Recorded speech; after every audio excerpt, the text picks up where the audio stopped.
Welcome to M railway. आज polity का class 10 है। आज हम पढ़ेंगे यूनियन लेजिस्लेचर के बारे में।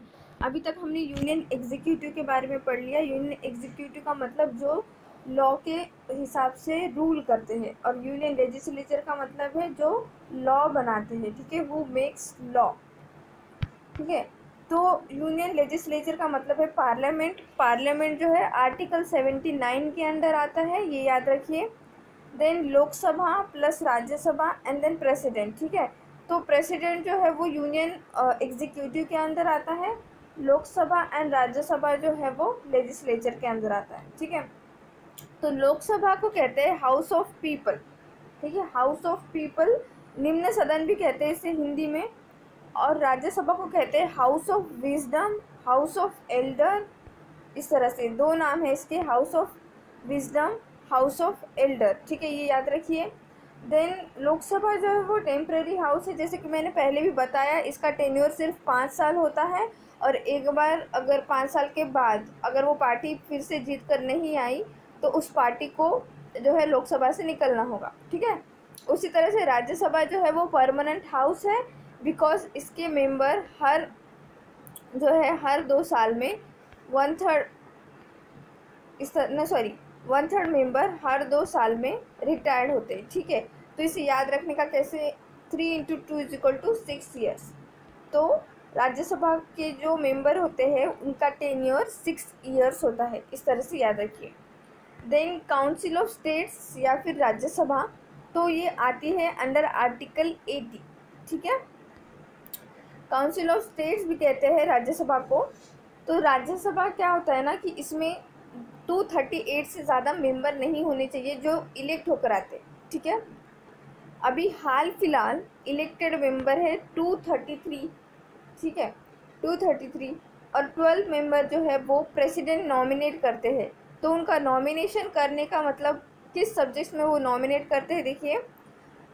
Bye president from the areas of art, literature, social service, science and eminent person. Eminent person मतलब जैसे कि सचिन तेंदुलकर है ना, इमिनेंट पर्सन जो स्पोर्ट्स में बहुत ही अच्छा काम किया है उन्होंने, इसलिए। और रेखा को जैसे रेखा आर्ट्स में थी, तो इस तरह से जो है अभी हाल फिलहाल रंजन गोगोई को भी किया गया है, जो हमारे CGI थे प्रीवियस, है ना, एक्स CGI। तो इस तरह से होता है, 12 लोग जो है नॉमिनेट किए जाते हैं, ये याद रखिए।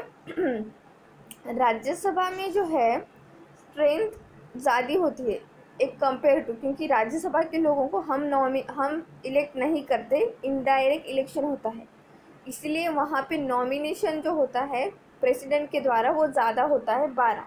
और लोकसभा में नॉमिनेशन सिर्फ 2 लोगों का होता है प्रेसिडेंट के द्वारा। ठीक है, तो आर्टिकल 80 में क्या है, राज्यसभा चेयरमैन कौन होता है राज्यसभा का, जो हमारे लोकसभा में स्पीकर बैठते हैं ना, उसी तरह से राज्यसभा में भी स्पीकर होने चाहिए।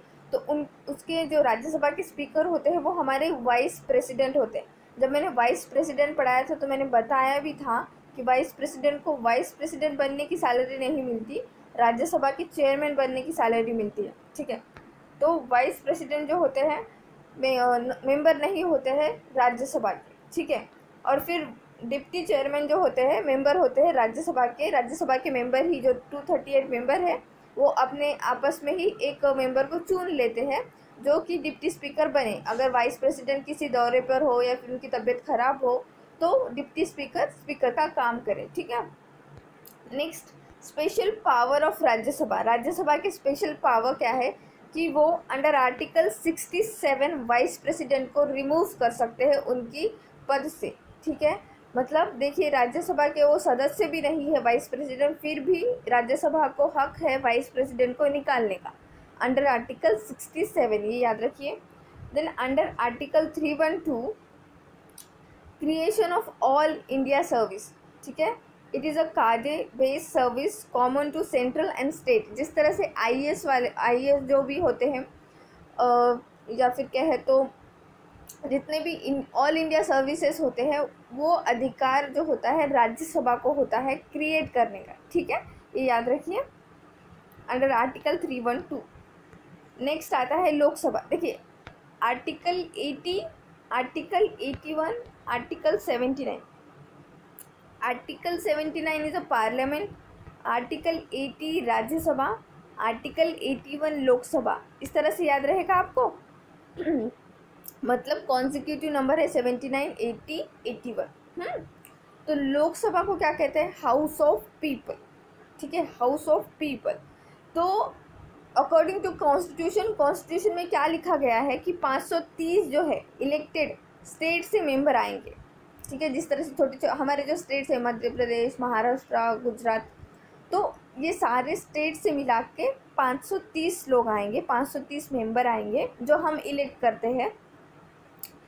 20 मेंबर जो है वो यूनियन टेरिटरी से आएंगे। ठीक है, जो कि हम ही इलेक्ट करते हैं, जो भी यूटी में लोग होते हैं वो इलेक्ट करते हैं। और जो 2 है वो नॉमिनेट होंगे एंग्लो इंडियन, प्रेसिडेंट उन्हें नॉमिनेट करेगा। एंग्लो इंडियन की डेफिनेशन क्या है कि पेरेंट्स या मदर में से कोई भी एक जो है ब्रिटिश होना चाहिए, अंग्रेज़ होना चाहिए, और एक इंडियन होना चाहिए। ठीक है, फादर या मदर में से कोई भी एक अंग्रेज़ होना चाहिए, एक इंडियन होना चाहिए, और उस बच्चे ने, ठीक है, उनके जो बच्चे ने हैं इंडिया नहीं छोड़ना चाहिए, इस तरह से। या फिर पहले के जो ब्रिटिश है, ठीक है, उन्होंने भी इंडिया नहीं छोड़ना चाहिए, वो यहीं बस चुके होंगे, तो उन्हें एंग्लो इंडियन कहते हैं। ठीक है, ये याद रखिए।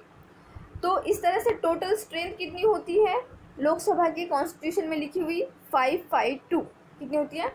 552। ये याद रखिए, ये बहुत बार पूछा गया है कि टोटल मैक्सिमम स्ट्रेंथ क्या है लोकसभा की? 552।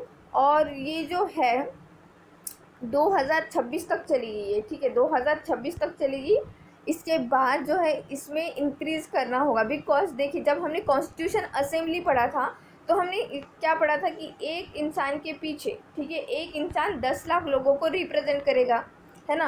तो इसी तरह से जो ये मेंबर होते हैं ये हर एक प्रोपोर्शनैलिटी को रिप्रेजेंट करते हैं। मतलब सपोज एक इंसान 20 लाख 30 लाख लोगों को रिप्रेजेंट करेगा। अब जिस तरह से इंडिया की पॉपुलेशन बढ़ रही है तो उस तरह से मेंबर भी बढ़ने चाहिए।